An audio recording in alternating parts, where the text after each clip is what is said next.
Bueno, pues me da mucho gusto que podamos continuar con esta serie acerca de los gigantes en los días de Noé.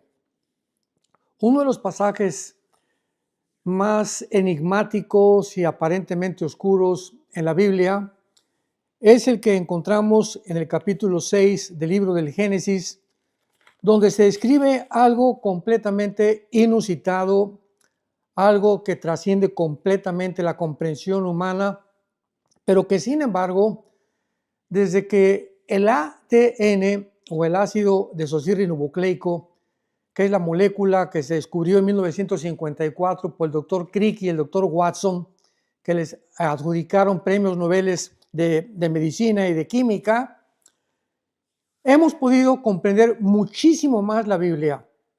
Y es increíble que esto haya sido escrito hace 3.500, 4.000 años.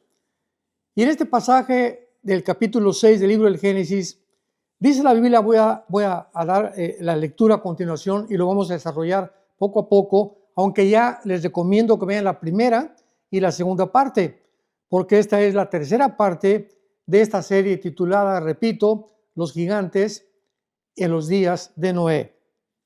Dice Génesis capítulo 6, versículo del 1 al 4.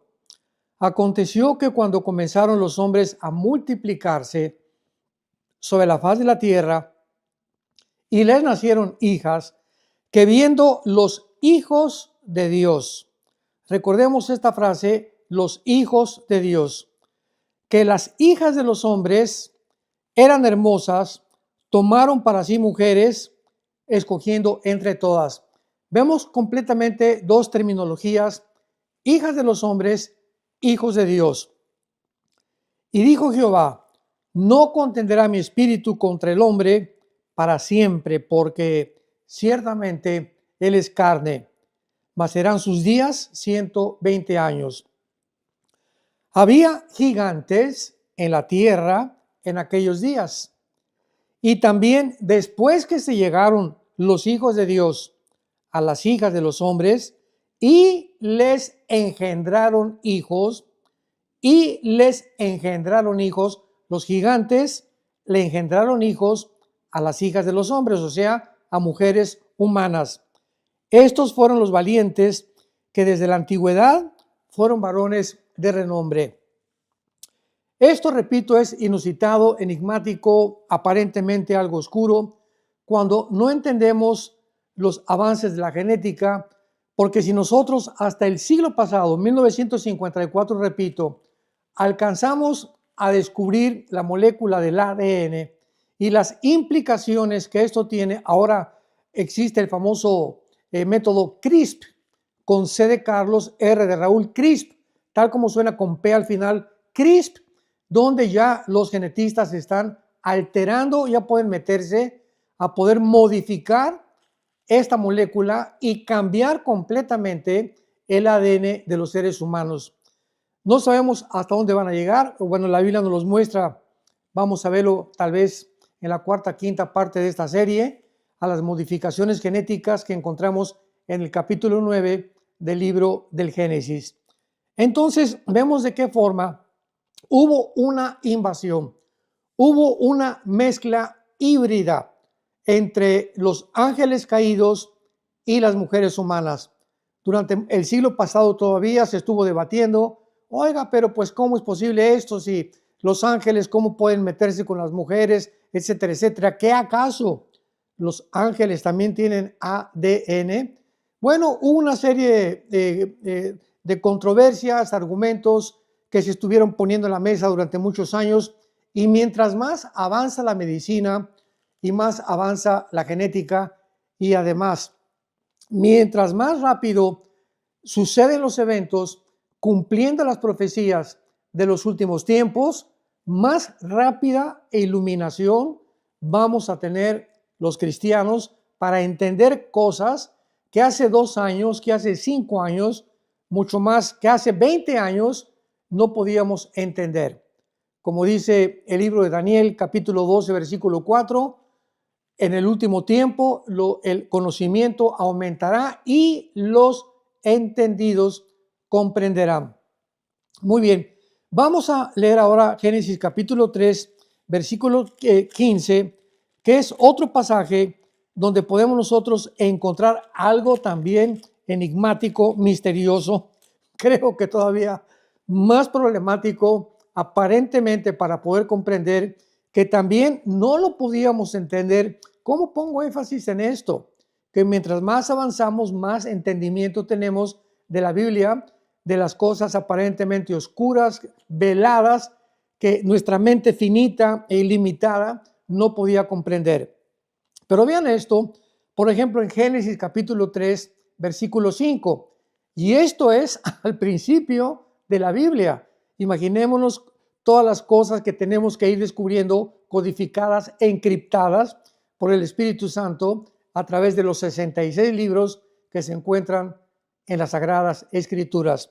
Dice Génesis 3:15, pondré enemistad entre ti y la mujer, entre tu simiente y la simiente suya. Esta te herirá en la cabeza y tú le herirás en el calcañar. Aquí tenemos nosotros que recurrir inmediatamente al original de las palabras que fueron escritas al español, pero que tienen su etimología en el lenguaje hebreo. Entonces, cuando vamos al lenguaje hebreo, o sea, al origen, al lenguaje original del Antiguo Testamento, encontramos algo completamente asombroso. Vamos a tratar de introducirnos en el lenguaje hebreo para que tengamos mucha más iluminación y comprensión de lo que se está diciendo. Y pondré enemistad entre ti y la mujer. Vemos nosotros que Dios está hablándole a Lucifer, a la serpiente antigua que engañó a Eva, sabemos en el capítulo 2 del libro del Génesis, y que les prometió a la primera pareja humana que iban a convertirse en dioses si ellos desobedecían a Dios, y ellos creían que había un campo del conocimiento mucho más amplio que el que Dios nos podía dar a través de su revelación. Como consecuencia de este pecado vino una enemistad. Esta palabra enemistad, que es la palabra Eva, E de Enrique, B de bueno, A de Armando, tal como suena Eva en el hebreo, significa un pleito continuo, una tensión continua entre dos grupos de personas. Y aquí claramente lo encontramos que no solamente va a ser entre dos grupos de personas, o sea, judíos y la descendencia de los árabes, etcétera, etcétera, que es el pleito que hasta ahorita se lleva a cabo durante muchos siglos entre árabes y judíos, sino que aquí el Espíritu Santo dice que este pleito, esta enemistad, esta tensión continua que iba a transcurrir por todos los siglos, iba a ser entre Satanás y las mujeres. O sea, en el momento en que Satanás escucha que Eva va a ser la mamá, va a ser la que va a traer al Mesías prometido, que iba a destruir a Lucifer a través del tiempo. Vemos que en la cruz del Calvario desarmó completamente, dice Colosenses capítulo 2, Cristo a las potestades y a los principados, pero hasta el final sabemos que Cristo destruirá a Satanás. Entonces Lucifer tuvo que intervenir inmediatamente. No, esto no puede ser. Voy a tratar de hacer algo para impedir que la semilla, la simiente de la mujer pueda nacer. Y ahora lo entendemos con más claridad. Pondré entonces una guerra, una enemistad entre ti y la mujer, entre tu simiente. Esta palabra simiente, todos ustedes que son estudiantes profundos de las Escrituras, escríbelo en la palabra original hebrea, cera, como suena con Z de cebra, de cero, cera, C-E-R-A, cera, y significa esperma. Linaje se tradujo en otras Biblias o descendencia. Entonces ya cobra un poco más de relevancia lo que estamos tratando de explicar. Voy a poner, vamos otra vez con mucho cuidado, lo que Dios le dice a Satanás. Tú vas a tener una simiente. Tú vas a tener un ¿qué? Un esperma. tú vas a tener una descendencia, vas a tener un linaje que va a descender de ti. Aquí ya comenzamos a detenernos. ¿Está hablando Dios en realidad algo en serio? ¿Esto es literal? ¿Puede Satanás tener una descendencia? Vamos a verlo a través de este estudio, las implicaciones tan profundas que tiene esta declaración divina. Satanás, tú vas a tener una descendencia, vas a tener un linaje y la mujer va a tener otra semilla, otro linaje. De la semilla de la mujer va a haber una guerra contra tu semilla que tú vas a tener. Y esa semilla de la mujer es la que te va a vencer finalmente. Te va a herir en la cabeza, pero tu descendencia va a hacer que tropiece la semilla de la mujer, o sea, el Mesías. Vamos a detenernos otra vez más, porque esto es importantísimo de poder explicar. ¿De qué forma podemos nosotros determinar o explicar que el Espíritu Santo no se equivocó? Porque ahora que ya tenemos todo el descubrimiento de la genética, sabemos que la semilla, o sea, el esperma, no lo lleva la mujer, lo llevamos nosotros, los hombres. Nosotros tenemos la semilla. Ellas, las mujeres, son la receptora de la semilla. Entonces, cuando mi papá tuvo relaciones con mi mamá, el esperma de mi papá, ¿verdad?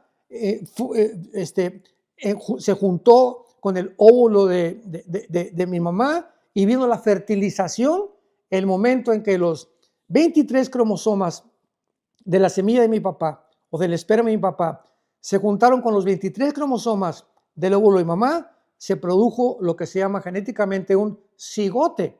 Y en ese momento, en el momento de la fertilización, para que si hay médicos nos escuchen, es en el momento de la fertilización cuando se produce la vida humana.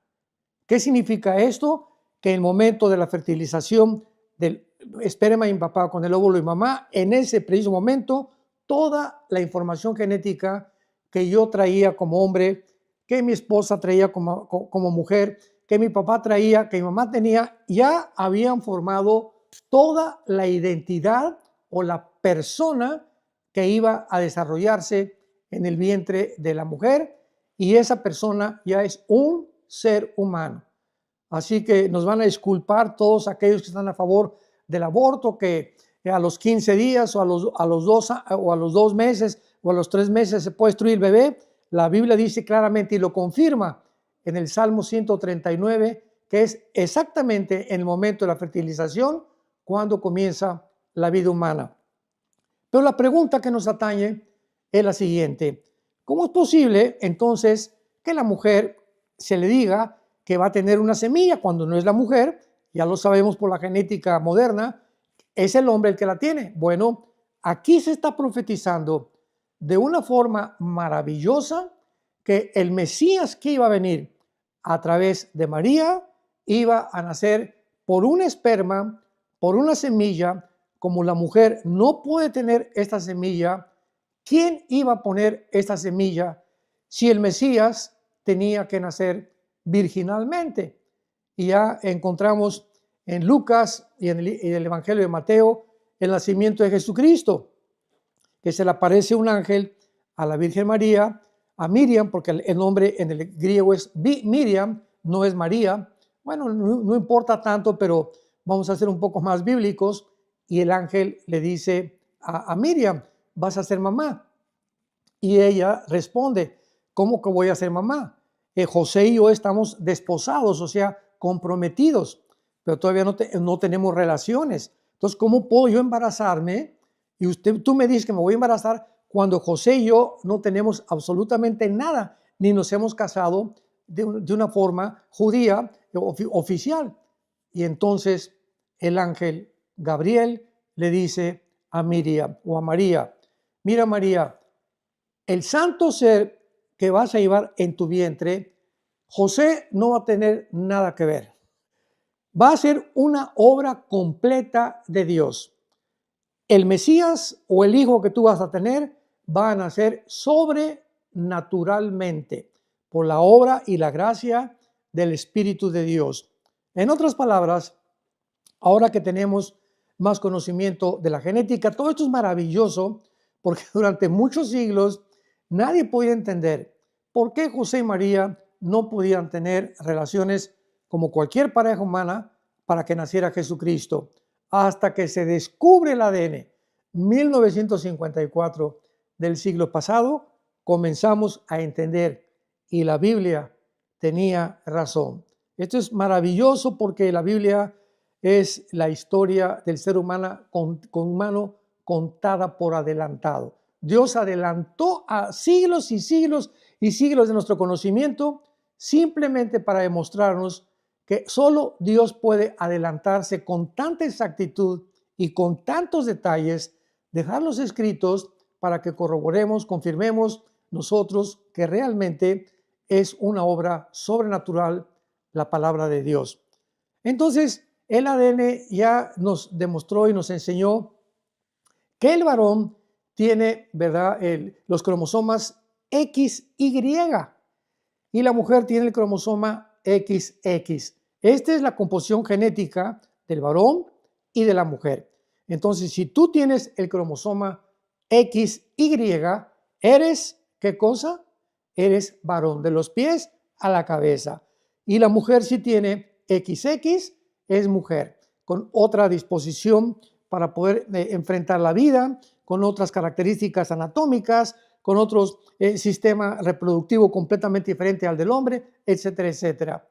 Entonces, la Biblia nos descubre también que es el hombre el que transmite el pecado. ¿Qué cosa estoy diciendo?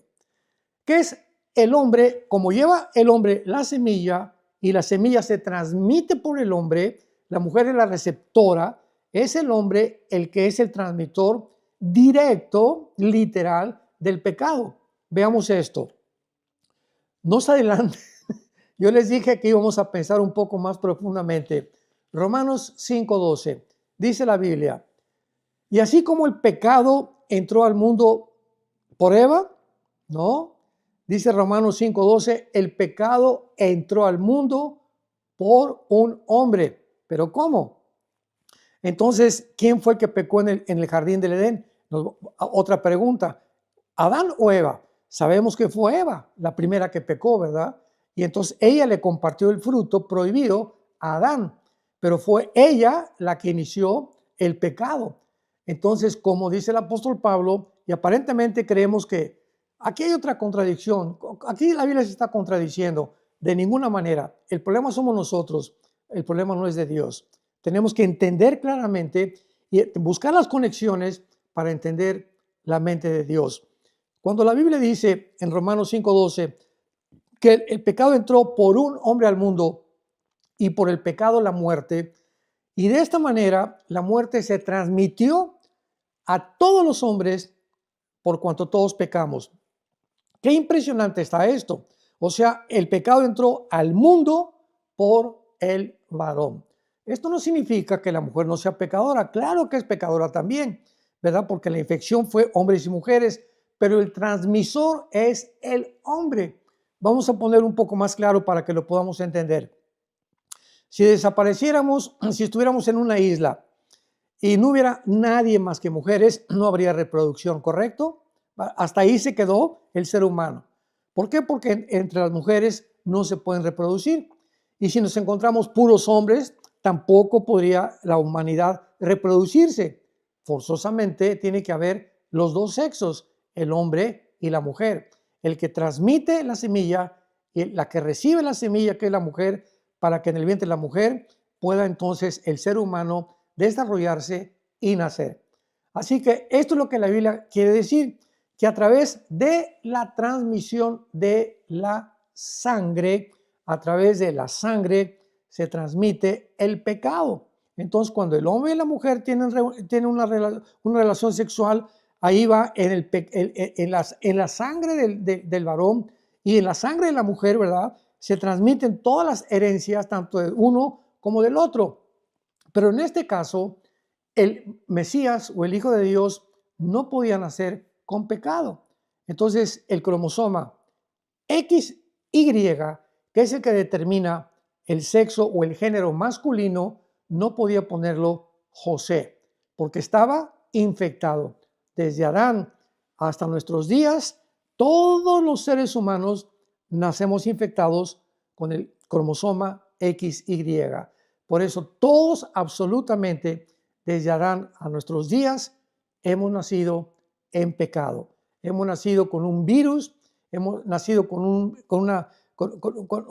una maldición tremenda que se transmite de generación en generación en generación, y que vino Jesucristo hace 2000 años a tratar de detener, no la transmisión, porque aunque seamos cristianos, se sigue transmitiendo, pero a quitarnos la culpa de ese pecado y pagar él por las consecuencias que ese pecado le trae al ser humano, que es el infierno. Muy bien, entonces vemos nosotros que Jesucristo nace de una forma virginal. Esto es una doctrina esencial cristiana. Nace de una forma virginal. Y de esta forma Jesucristo puede morir en la cruz, abrir sus brazos en la cruz y pagar por nuestros pecados, porque Él no tenía pecado.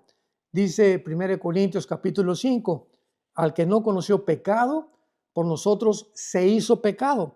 No dice que Jesucristo pecó de ninguna manera. Nunca pecó, ni con pensamiento, ni con palabra, ni con acciones. Él nunca jamás pecó. Él se hizo pecado. Dios puso nuestros pecados en Él para que Él pudiera en esa cruz pagar por tus pecados y por mis pecados. Muy bien. Una vez que podemos entender esto más o menos de por qué estos ángeles atacan a la raza humana, a las mujeres, para tratar de qué cosa, de degradar el ADN. Ahora lo podemos entender más claramente. La primera intención, la primera motivación de Satanás fue el primer intento de poder pervertir la genética humana, para que de esta manera el Mesías que vendría por la mujer no pudiera nacer. ¿Qué pasó con esta mezcla de las mujeres humanas con los ángeles caídos en Génesis capítulo 6? Dice la Biblia en el versículo 4, y había gigantes en la tierra en aquellos días. Y esta es la primera pregunta que surge en nuestro estudio, porque hay otra versión que se manejó por mucho tiempo, otro argumento, que era la descendencia de Caín con los hijos de Set, los que habían producido a los gigantes, pero por el amor de Dios. O sea, por más malo que sea un hombre que se case con una mujer buena, o por más mala que sea una mujer que se case con un hombre bueno, no producen monstruos de 4 o 5 metros de altura, con 12 dedos en las manos, 12 dedos en los pies, que se les llama los gigantes, y que la palabra hebrea es Nepilim, si lo quieres apuntar, con PH intermedia, como suena Nepilim, que significa, viene de la palabra o de la raíz Rafa o Rapa, que significa los que se caen o los caídos. Ya nos acercamos un poquito más. Sabemos que los únicos ángeles que realmente se rebelaron contra Dios se les llama los caídos. ¿Por qué? Porque cayeron sobre la tierra para tratar de ahí en adelante de infiltrar, de poder influir, de poder destruir, abortar la obra de Dios con la raza humana. Entonces, había gigantes, había Nepilim. En aquellos días y también después, y lo dice claramente, que los hijos de Dios se llegaron a las hijas de los hombres. Esta frase, hijos de Dios, se repite únicamente en todo el Antiguo Testamento 4 o 5 veces máximo. Y las 4 o 5 veces que se repite la frase hijos de Dios, siempre se refiere o se adjudica a los ángeles caídos. Así que lo vemos también en la etimología. Una cosa son los hijos de los hombres, los hijos de las mujeres, pero aquí los hijos de Dios, un término que se le adjudica en el Antiguo Testamento a los ángeles caídos. Muy bien.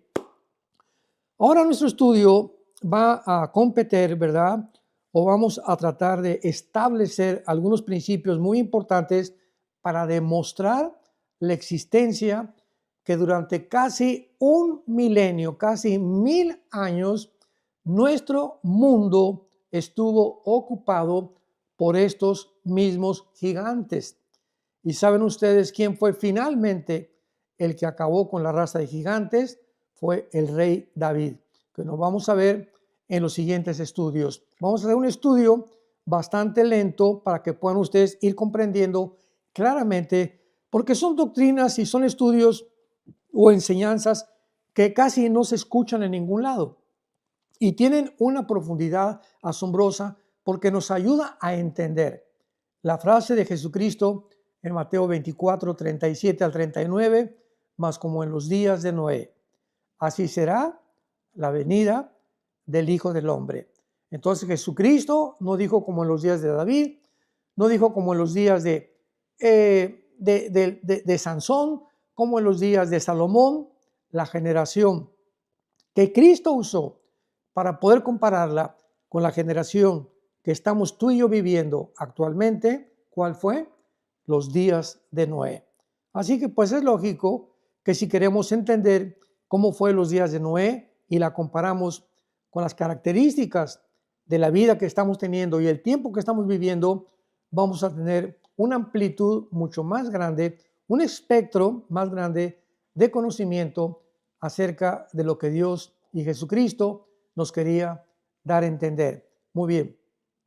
Si en los días de Noé hubo este ataque a la genética humana, ¿acaso implica que también en la época que estamos viviendo va a haber algún deterioro? ¿Va a haber algún ataque contra la genética? Podemos ya ahorita en el siglo XXI, escúchenme muy bien, ser testigos de lo que están pasando en laboratorios clandestinos y de qué forma el ser humano, principalmente en estos 26 años que llevamos del siglo XXI, cómo el ser humano se ha atrevido a ya comenzar a propagar, como el famoso Foro Económico Mundial de Davos, Suiza, por este hombre psicópata, Yuval Noah Harari, que es el consejero del Foro Económico Mundial, decir que el ser humano va a producir una super raza de seres humanos, que ahora con la genética que tenemos, con la inteligencia artificial y con los conocimientos que tenemos de la tecnología, el ser humano, bueno, pues si somos el producto de los changos, si realmente venimos de la evolución, pues es la hora que usemos los medios alternativos como la genética, la tecnología, la inteligencia artificial para producir un mejor ser humano, mejorar al ser humano. O sea, atreverse a creer que el ser humano puede hacer algo mejor que Dios. Esa es la idea del ser humano, una idea psicótica completamente, una idea psicopática completamente. Solamente es una locura ni siquiera atreverse a decir eso. Eso es lo que se está enseñando en los laboratorios, en las universidades y políticamente en el foro de Davos, donde empresarios, presidentes, diplomáticos, escritores, filósofos escuchan las palabras de este señor Noah Harari. Buscan en el Google Noah Harari con H, Harari. Tiene un libro que se llama El hombre Dios, Homos Deus, que ahorita están en todas las librerías, donde él explica claramente lo que yo te estoy diciendo. Para que veas que aquí no hay ningún invento, estamos hablando la realidad de lo que está pasando en el mundo a la luz de las Escrituras. Muy bien. Veamos entonces rápidamente en el libro de Génesis capítulo 6 algunas características que existieron en el día de Noé para ir abarcando más adelante el proceso y el desarrollo de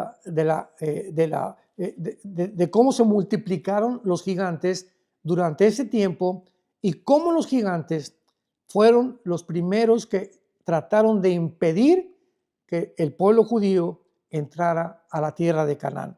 Aquí ya vemos claramente que estaban marcados completamente como entidades malignas para abortar el plan de Dios. El plan de Dios era que cuando Dios sacó a los judíos de Egipto, introducirlos a la tierra de Canaán, pero ahí los estaban esperando los gigantes.